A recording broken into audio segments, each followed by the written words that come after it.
मालिक इब्न दीनार रहमतुल्लाहि अलैह जब हज्जे बैतुल्लाह के लिए गए, मालिक इब्न दीनार रहमतुल्लाहि अलैह ने देखा कि दुनिया के कोने कोने से बहुत सारे हुज्जाजे किराम हज्जे बैतुल्लाह के लिए आए हुए हैं। मालिक इब्न दीनार रहमतुल्लाहि अलैह मैदान अरफात में थे, वकूफ़े अरफा कर रहे थे।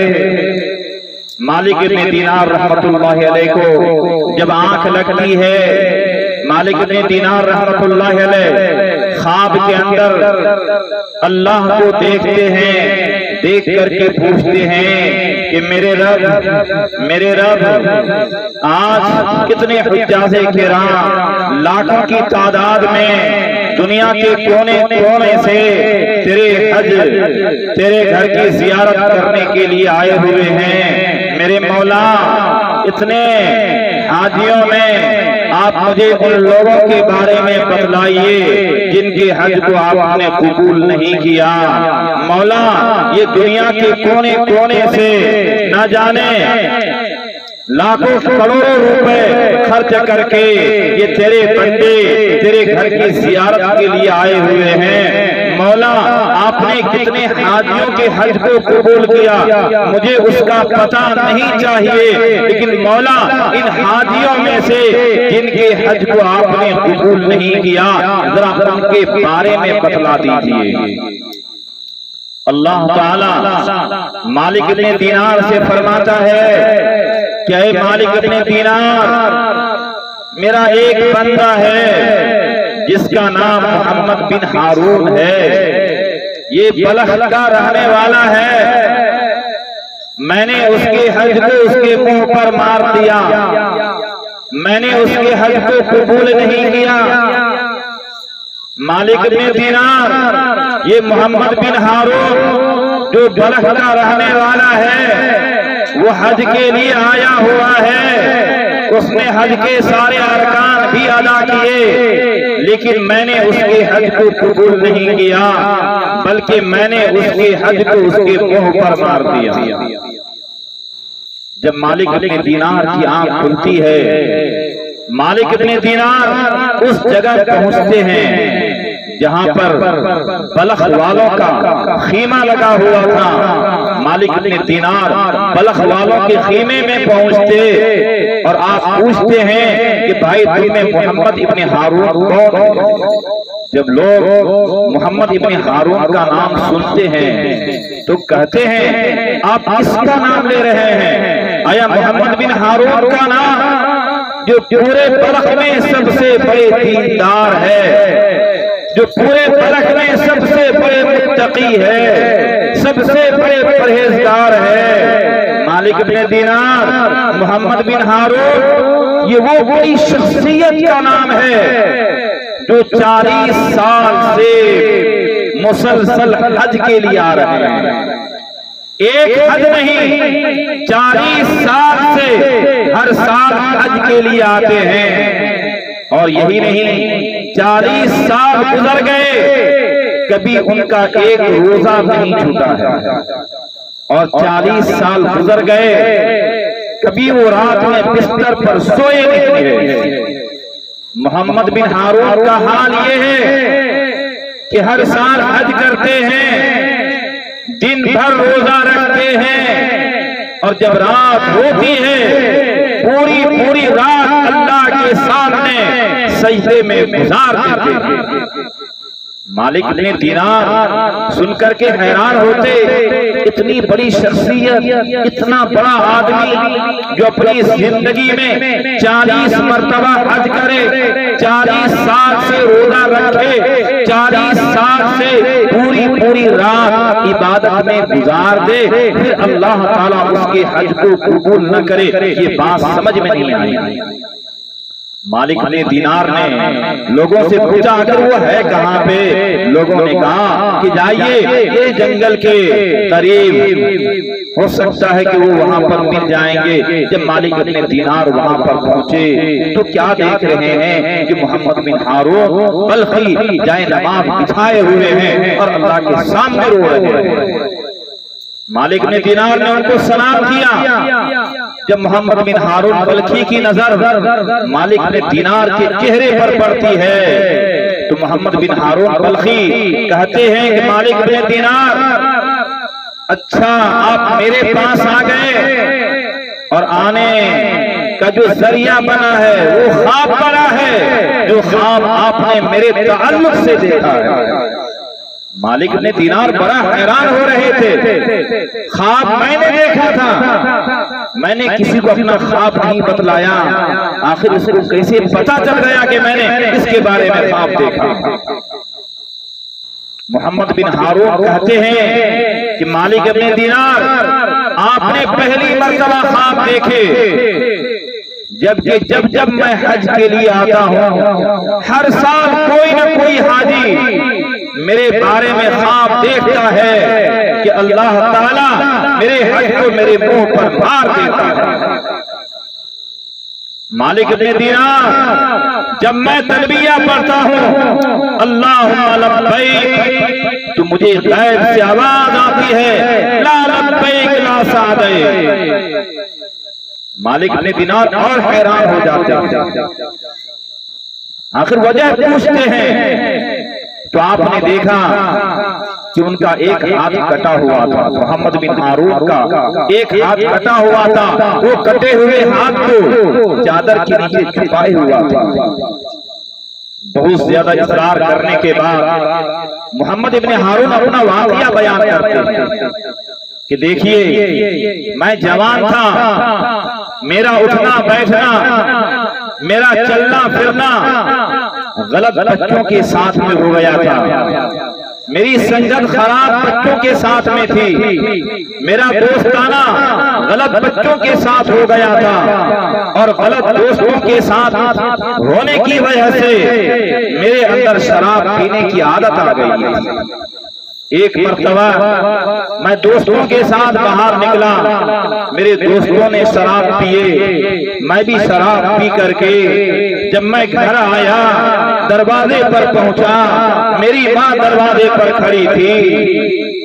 जब मेरी माँ ने देखा कि मैं शराब पी करके शराब में मस्त हूँ, मेरी माँ को गुस्सा आया और आकर कहने लगा कि बदतमीज, तुमको शर्म नहीं आती, आज रमजान की पहली तारीख है और रमजान की पहली रात है और तू शराब पी करके मेरे दरवाजे पर आया है। इतना कह करके मेरी बूढ़ी माँ ने मुझे एक थप्पड़ मार दिया। वो थप्पड़ मेरे चेहरे पर लगा, मैं नशे में मस्त था, जैसी माँ की मार मेरे चेहरे पर लगती है, मुझे गुस्सा आ गया और उल्टा मैं अपनी माँ को मारने लगा। मैं अपनी माँ को मारने लगा, मारते मारते जमीन पर गिरा दिया। जब मेरा गुस्सा ठंडा नहीं हुआ, मैंने अपनी बूढ़ी माँ को अपने हाथों से उठाया, तन्नूर में आग जल रही थी, मैं बूढ़ी माँ को उठा करके आग में झोंक दिया। थोड़ी ही देर के अंदर मेरी माँ जल करके राख हो गई। मेरी बीवी ने देखा, मुझे पकड़ करके एक कमरे में बंद कर दिए। जब रात के 2 बजे 3 बजे मेरा नशा खत्म हुआ, मेरी बीवी दरवाजा खोलती है और खोल करके कहती है, आज के बाद मुझे तुम्हारे पास रहना नहीं है। मैं हैरान हो गया, मैंने पूछा क्यों मेरे पास रहना नहीं चाहती है? तो मेरी बीवी ने कहा कि भला जो बेटा अपनी माँ का न हो सके वो बीवी का कैसे हो सकता है? फिर मेरी बीवी मेरा हाथ पकड़ करके उस जगह लेकर के गई जहां मेरी माँ की जली हुई लाश रखी हुई थी। जब मैंने अपनी माँ की जली हुई लाश को देखा तो मैं दौड़ते हुए अपने घर में गया। घर में कुल्हाड़ी रखी हुई थी, मैंने कुल्हाड़ी लिया और जिस हाथ से मैंने माँ को मारा था, कुल्हाड़ी मार करके उस हाथ को अपने जिस्म से अलग कर दिया। मैंने कुल्हाड़ी मार करके अपने हाथ को जिस्म से काट करके अलग कर दिया।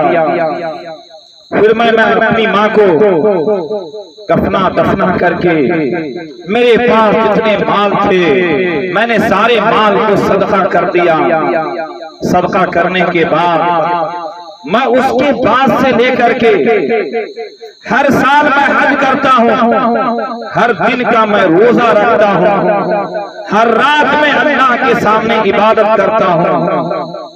40 साल गुजर गए। मैं जब जब हज के लिए आता हूँ तो कोई न कोई अल्लाह वाला ख्वाब जरूर देखता है कि अल्लाह ने मेरे हज को मेरे मुंह पर मार दिया। मालिक इब्न दीनार फरमाते हैं कि जब मैंने ये बात सुनी तो मुझे भी गुस्सा आया और मैंने कहा कि ए जवान, ए मोहम्मद बिन हारून बल्खी, जब तूने अपनी माँ को जिंदा आग में जला दिया तो तुम्हारे साथ यही सुलूक भी होना चाहिए, तुम्हारे साथ यही मामला भी होना चाहिए। इतना कह करके मालिक इब्न दीनार फरमाते हैं कि मैं वहां से अपने खैमे में चला गया। जैसे मेरी आंख लगती है, ख्वाब के अंदर हुजूर पाक सल्लल्लाहु अलैहि वसल्लम तशरीफ लाए और ला करके कहने लगे कि ए मालिक इब्न दीनार, आपने मोहम्मद बिन हारून को क्यों उदास कर दिया? आपने मोहम्मद बिन हारून को क्यों गमगीन कर दिया? वो बेचारा 40 साल से परेशान हाल है, आपने तो मजीद उसको परेशानी में मुब्तला कर दिया।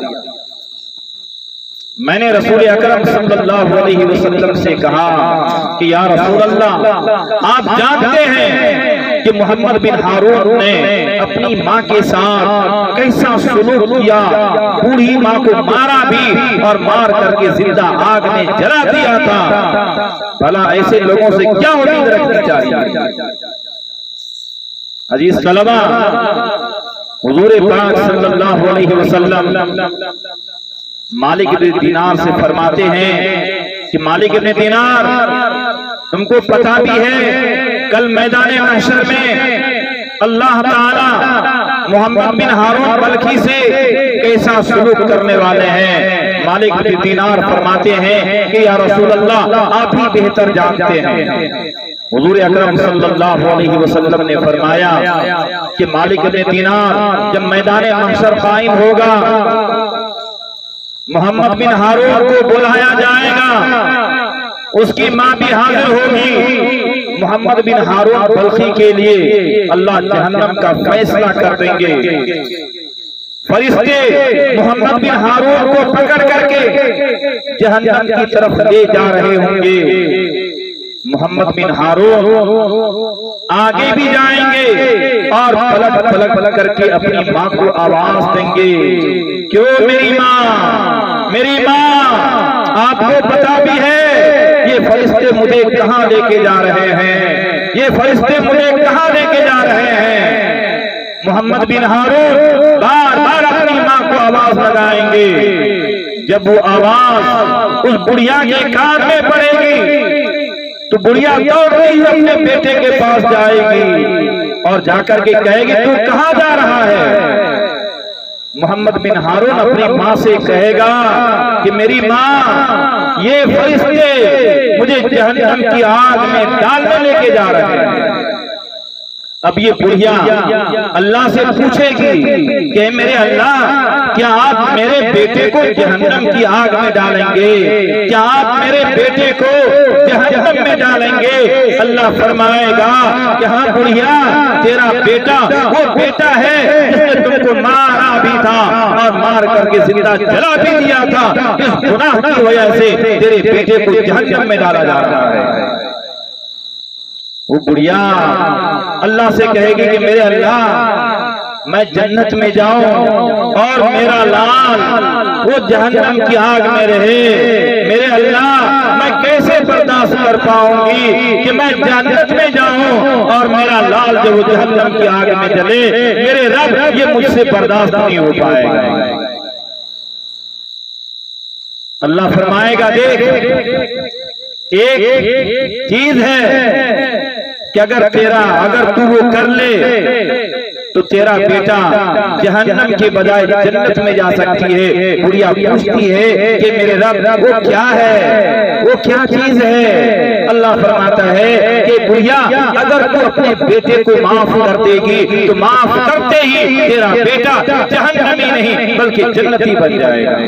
इतना सुनना होता है। वो बुढ़िया फौरन अल्लाह के सामने कहती है कि मेरे मौला मैंने अपने बेटे को माफ कर दिया, मौला आप भी माफ कर दीजिए।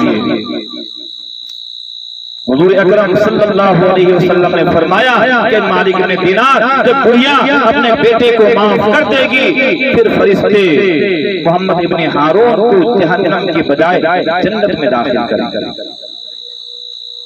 हुजूर अकरम सल्लल्लाहु अलैहि वसल्लम जब मेराज की रात जन्नत और जहन्नम की सैर कर रहे थे, जब हुजूर अकरम सल्लल्लाहु अलैहि वसल्लम जन्नत में पहुंचे तो जन्नत में कुरान पढ़ने की आवाज आ रही थी। कुरान पढ़ने की आवाज आ रही थी। अल्लाह के रसूल ने हजरत जिब्राइल से पूछा कि जिब्राइल ये जन्नत में कुरान पढ़ने की आवाज कहां से आ रही है? तो हजरत जिब्राइल ने फरमाया कि या रसूल अल्लाह ये कुरान पढ़ने की आवाज की है, ये नौमान इब्न हारिसा की है, ये नौमान इब्न हारिसा की है। हुजूर अकरम सल्लल्लाहु अलैहि वसल्लम ने फरमाया जिब्राइल नौमान इब्न हारिसा तो मदीने में है, भला उसकी आवाज जन्नत में कैसे आ रही है? हजरत जिब्राइल अलैहिस्सलातु वस्सलाम ने फरमाया कि या रसूल अल्लाह ये नौमान इब्न हारिसा ये वो अल्लाह का बंदा है जो अपनी माँ की ऐसी खिदमत करता है, जो अपनी माँ की ऐसी खिदमत करता है कि माँ की खिदमत करने की वजह से अल्लाह ने नौमान इब्न हारिसा का इतना बड़ा मकाम दिया है कि नौमान इब्न हारिसा जब जब मदीने की जमीन पर बैठ करके कुरान पढ़ता है तो अल्लाह ताला उसकी आवाज पूरे जन्नत वालों को सुनाते हैं। हुजूर अकरम सल्लल्लाहु अलैहि वसल्लम जब मेराज से वापस तशरीफ लाए, आप नौमान इब्न हारिसा के पास गए और जाकर पूछने लगे कि नौमान इब्न हारिसा तुम अपनी माँ की कैसी खिदमत करते हो कि तुम्हारी खिदमत की वजह से अल्लाह ने तेरा इतना बड़ा मकाम दिया है कि तू दुनिया में जमीन पर बैठ करके कुरान पढ़ता है।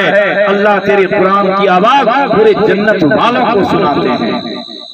नौमान इब्न हारिसा ने फरमाया कि या रसूल अल्लाह मेरी माँ है जो बूढ़ी हो गई है, या रसूल अल्लाह मेरी खिदमत का एक अलग ही अंदाज है, एक अलग ही तरीका है। मैं बूढ़ी माँ का कपड़ा अपने हाथों से धोता हूँ।